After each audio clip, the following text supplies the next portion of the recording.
Hi, and welcome to Brave Changemakers. I am JOJANNEKE, and today I'm sharing something about radical empathy, and about how this can change your life and your work. Trust me, there is nothing wishy-washy about radical empathy. It isn't for the faint of heart. Let's go. Empathy, as most of us know, is the ability to imagine what someone feels while going through something, and wanting to empathize with that other person's situation by imagining yourself in that person's situation. Most people do have the natural ability to empathize, and for the feel-good factor of this video, let's assume that both of us have it. Ever since the first corona wave faded, and people went on to enjoy their summer holiday, it seems as if empathy has faded into the background throughout the corona crisis. Most of the hoarded toilet paper is used up by now, and we've gotten more comfortable going to supermarkets and trust that other people are equally able to take care of business with mouth masks. And now, quite some months later, people have other priorities that are more focused on their own survival and that of their families, businesses and their country, which is understandable. Be that as it may, more people than ever are suffering emotionally because of the on-again and off-again local lockdowns. Bars open, bars closed, bars open again, hooray, and bars closed once more. People are getting annoyed, to put it mildly, and indeed businesses suffer because of the necessary safety measures to prevent more people from getting infected. We also notice people having short fuses more often. In the supermarket, someone bumps into you without a mask and coughs with virus-infused splatter in a 5 feet radius, aerosols not included, and this can be annoying and dangerous. No bueno. But can you still empathize with someone's discomfort of coughing uncontrollably? In the Netherlands, the country I live in, tolerance was pretty much the national branding trait our society carried with pride, up to about 5 years ago. That tolerance also seems a bit further away than ever when you read the sometimes apocalyptic looking news headlines every day. And let's not bash the Netherlands too much on this, because most countries have citizens whose mental health stretch are getting unwanted exercise on a daily basis. People attacking law enforcement, acting aggressively, sometimes even get physically violent. They're more likely to get upset because they're getting more and more traumatized with losing things, and while coping with all the turmoil in the world at the moment. And this also translates to our social media timelines. Haters gonna hate. People feel hurt or are afraid and lash out, which is understandable. But sometimes it's just too hard to shake it off. 7 years ago, when I wrote my first book and it got published, So You're an Orphan Now, I came into contact with the Storyteller Collective in New York. This initiative was founded by writers and researchers in the field of humanities and some celebrities. The collective had a mission to let people experience their empathy in a very practical way, so that others, but also themselves, would benefit from this. And so that they would gain a broader, deeper world perspective. This was the first time for me that not only empathy, but also radical empathy was the center of a project. I never forgot. I talked about radical empathy on numerous occasions over the last 7 years now, and I sometimes got vague looks. Radical empathy, what is that? One of the things that the Storytellers Collective was already organizing back then was connecting 2 school classes from 2 different parts of the world, one in New York and the other one in a more rural area in the west of Ireland. Every student in New York in the class wrote their own personal experience story on a piece of paper, from the I perspective. So for instance, I came home last month and my dad was picked up by the police, and now I'm living with my grandmother for the time being. With a bit more information and also a description of the emotions of the writer at the time of the event. Students in Ireland did the same. For example, a story could be something like, I had a ballet performance last week and I sewed my own outfit. It was a lot of work and Mammy couldn't be there, but I got my diploma anyway. Those personal stories were then exchanged between the school classes, between New York and Ireland. The boy whose father was in prison read the letter about the ballet performance out loud, as if it happened to himself, and the girl from the ballet performance read the letter out loud about the incarcerated father. Both students read the stories in their own classroom, out loud, with all other students attending and truly deeply listening. They were both given responsibility for the story of someone else in another country, in another culture. Something quite profound happens when you are willing to truly listen to and feel someone else's story, and to take responsibility for it. and then to share it with your own peers as if the story were about yourself. Because you yourself will get to experience the feeling, how it feels to have had that experience, by using other people's words.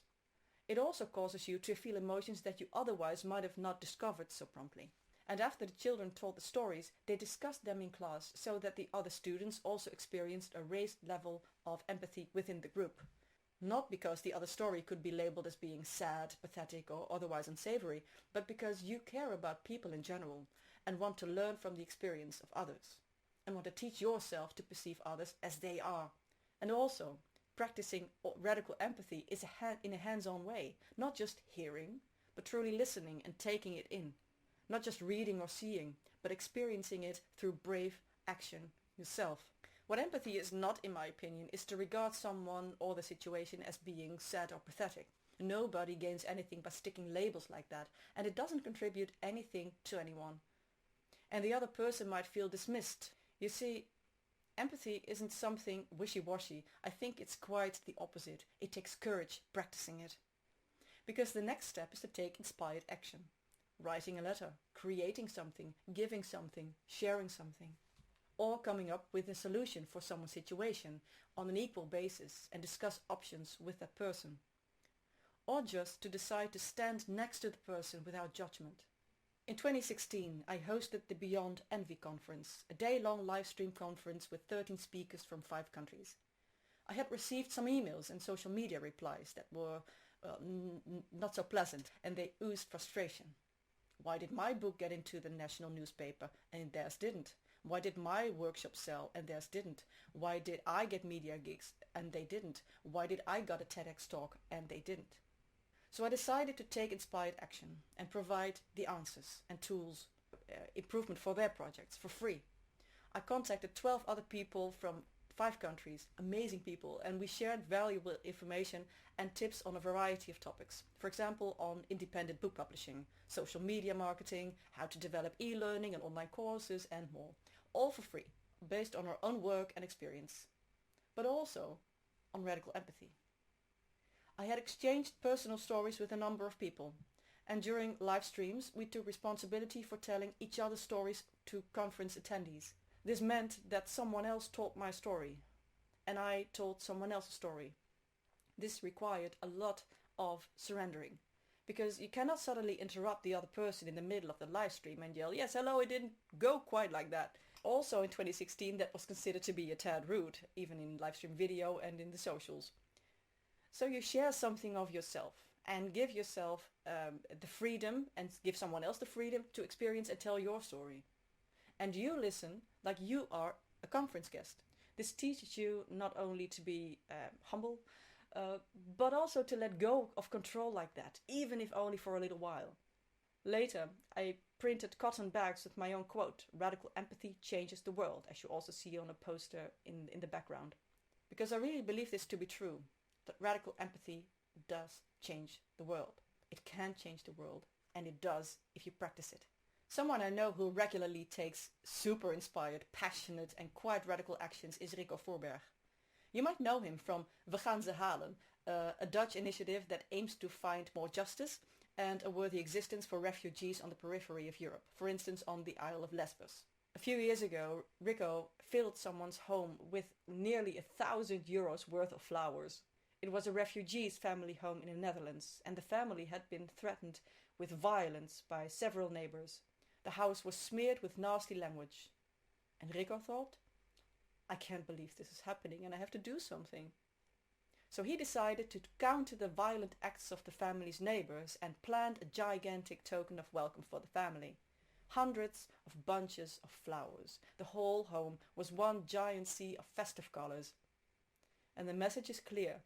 Radical empathy, inspired action. Makes people feel seen, validated, welcome and worthy.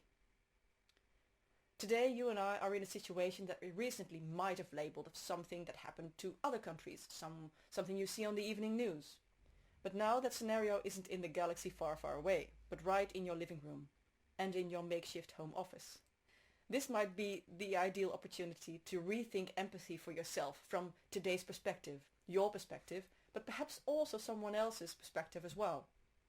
Because Is there someone who empathizes with you now, while you're in your current situation? Probably just about everyone has their backpack quite full with their own dealings right now. But in many, if not most cases, that does not change the fact that the willingness to empathize is there, if someone is not utterly overwhelmed. And if the willingness is there, you might just take that one extra step. You can consciously choose to make time and space for radical empathy. Don't just think about how someone else experiences their hardship. Rather, you might be deciding what kind of Christmas present basket you can make for some homebound neighbor. Write Christmas cards with hopeful wishes to all people in the street you live in. Or volunteer for lonely people. Call a welfare organization, a shelter, a senior citizen complex or a local church. There are always help requests. A few years ago I was feeling rather broken, and then I started volunteering in the local cat shelter. I did that once a week, and I swear to you, those furry happy pills helped me even more than I helped them. Well, let's just say it was a mutual fun experience. And if the shelter had been still open, I would still have volunteered there. It opened my heart. Now, last week I watched a documentary that was recommended to me via Twitter. It was called Are You Still Following Me? It was about exhausted influencers who weren't really influencing anymore. Watching this, you might have all kinds of thoughts. Perhaps, well, they obviously are yesterday's news, they don't have any following left. Or I am way cooler than they are, look at them. Or losers. Or perhaps now they have more time available to find out who they truly are. Not just the online image, not just the Instagram-worthy life, but who they truly want to be and what they want to do in the future.